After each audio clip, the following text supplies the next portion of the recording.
Our teenage years are described by some as the best years of our lives, for many reasons. An increased sense of independence, the formation of deep friendships, and the excitement of discovering personal interests, identities, and ambitions. Many people experience powerful emotions for the first time during this period, including love, passion, and a sense of purpose. At the same time, adolescence can be incredibly challenging. Teenagers often face intense social pressure, academic stress, and uncertainty about the future.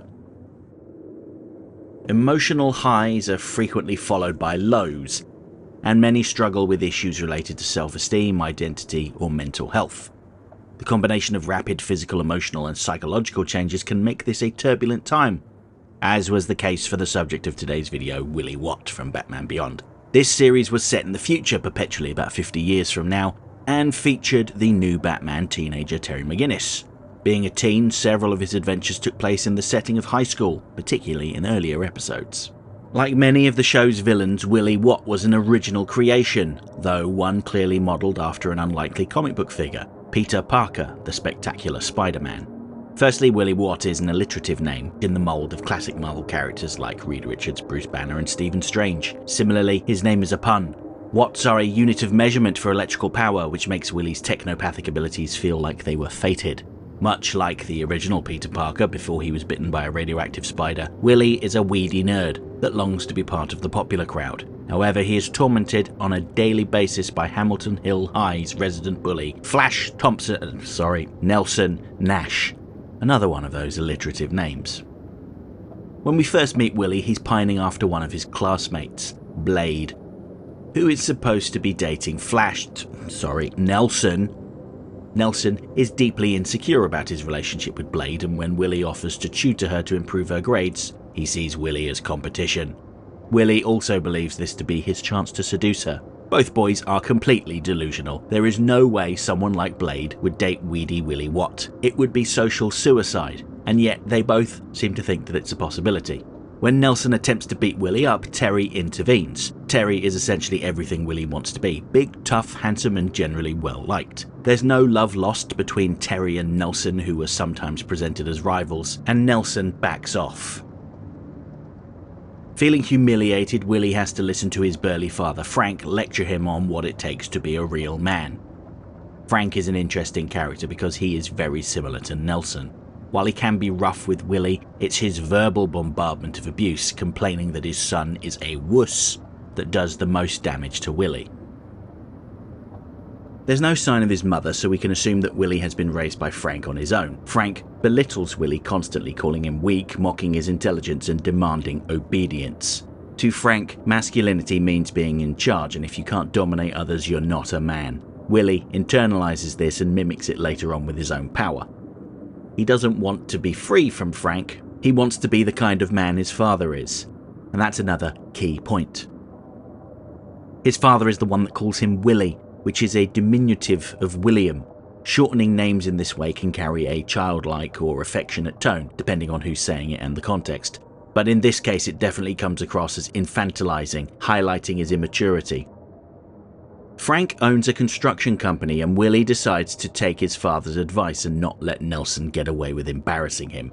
If there's one thing Nelson loves more than girls, it's his red sports car, so Willie steals one of Frank's construction robots, a Golem, and uses it to smash up the car.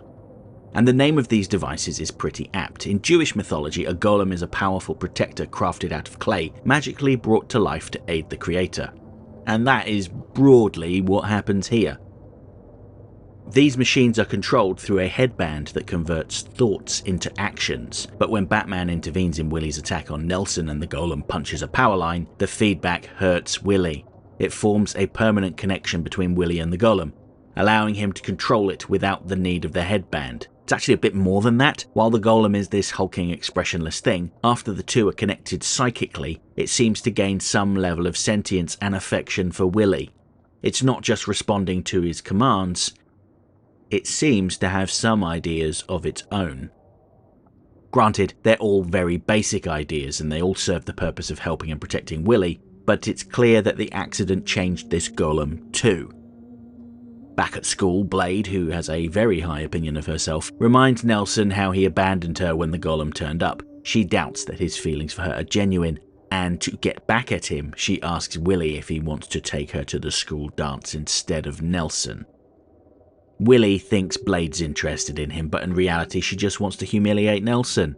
Anyone can see that, except for Willie. And Nelson reacts in a predictable way, with violence, which triggers Willie's powers and awakens the Golem. Willie arranges to meet the Golem later that night, where it acts as his protector when a trio of jokers try to shake him down for some money. For the first time in his life, Willie feels like things are going his way. He has a powerful friend, someone to look out for him who is completely loyal to him, and he has the girl of his dreams. Or so he thinks.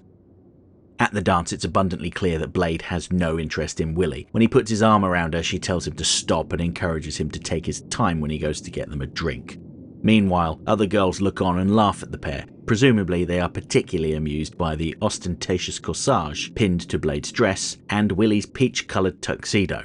Nelson turns up at the dance and tells Willie that he's had his fun, but a girl like Blade is way out of his league and that he should leave before he makes a fool of himself. Willie stands defiant and, for his trouble, gets thrown into the sea. By the time Willie gets himself out of the water and back on the dance floor, he sees Blade and Nelson dancing, which humiliates him. Willie unleashes his full power as the Golem attacks. There's a really fun shot in this scene of Batman swinging in to save Nelson from getting stomped by the Golem that evokes the cover of Amazing Fantasy 15, the first appearance of Spider-Man, as if that connection wasn't already super obvious. When Frank arrives on the scene, he's horrified to realise that Willie was the one that had stolen his Golem, and demands that he stops what he's doing, but by this point it's too late. Willie clearly views Frank as one of his bullies, and the Golem turns its attention to him. While everyone else dives into the ocean to escape the Golem, clearly massive metal construction robots and seawater won't mix, Frank heads to a nearby construction site, because he can't swim. In order to save Frank's life, Batman is forced to destroy the Golem, which devastates Willie. His father remarks that for all the trouble Willie has caused, at least that means he's no longer a wuss. The episode ends with Willie in a juvenile detention facility where he's serving a 3-year sentence. A group of prisoners demand that he changes the channel on the communal TV, and he responds by looking at the TV and making it explode. It's clear that the accident with the Golem didn't just link Willie to it, it has changed him forever, and he's delighted.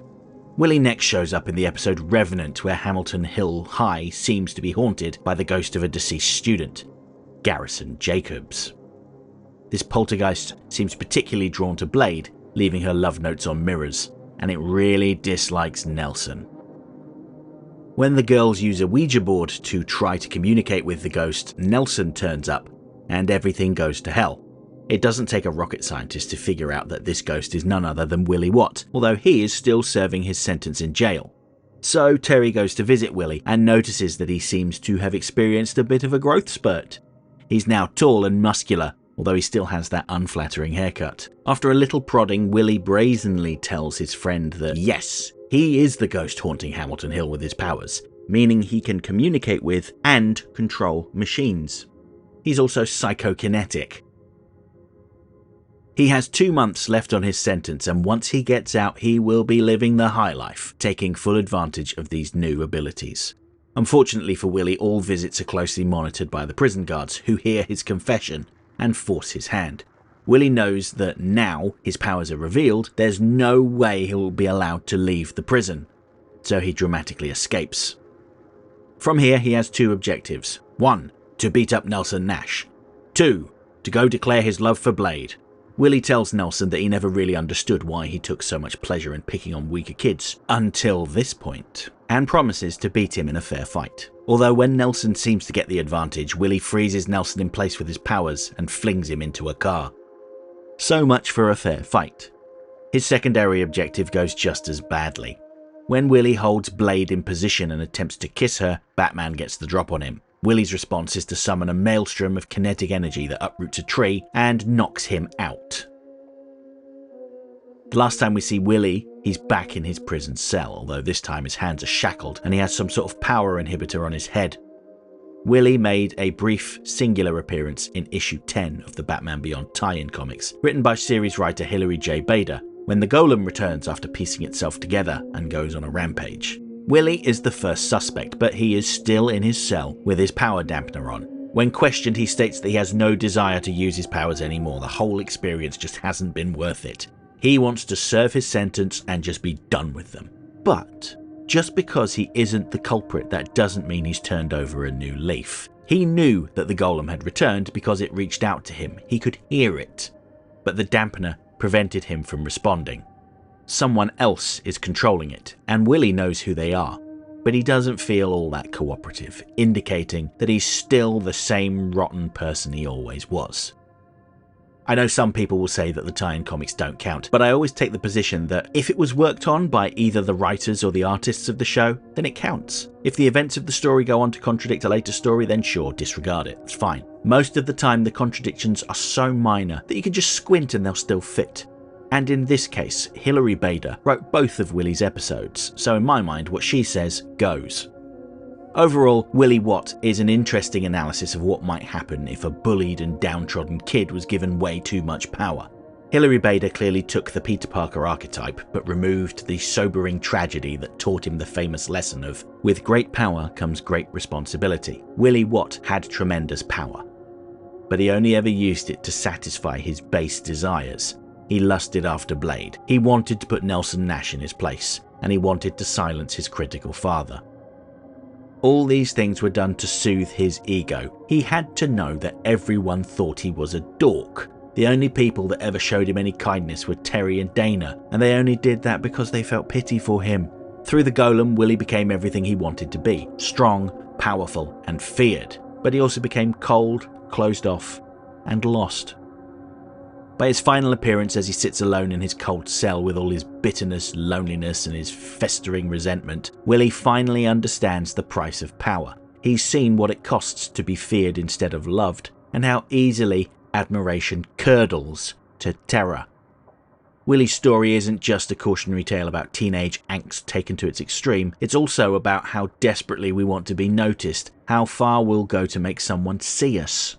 It's about how sometimes when the world refuses to love you back, you try to force it to.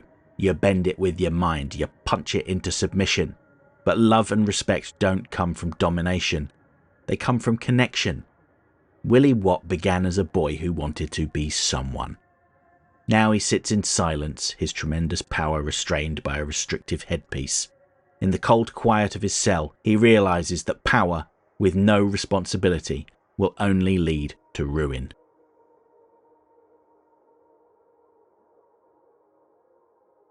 Okay, that's it for this week's essay. If you liked the video, don't forget to like, share, subscribe, leave a comment, tell all your friends about me. You know how YouTube works. If you really enjoyed the video and have the means, please consider making use of the thanks button to send a buck or two my way, because every little helps.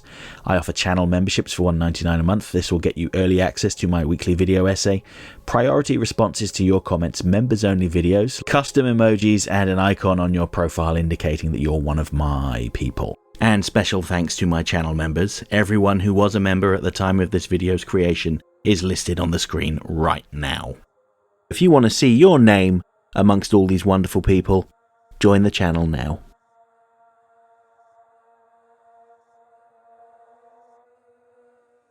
Next time, I'll be back on Monday to talk about the winner of my recent Beware the Batman villain poll. Yes, it's time to discuss the incredibly obscure villain that could have been quite silly, but was actually pretty menacing. We're talking about Humpty Dumpty. And then on Friday, it'll be time to return to the dark deco streets of Gotham City to talk about why, for such an awful place, there was only one corrupt cop. Yes, we're talking about Two-Face's flunky, Gil Mason. Hope to see you then.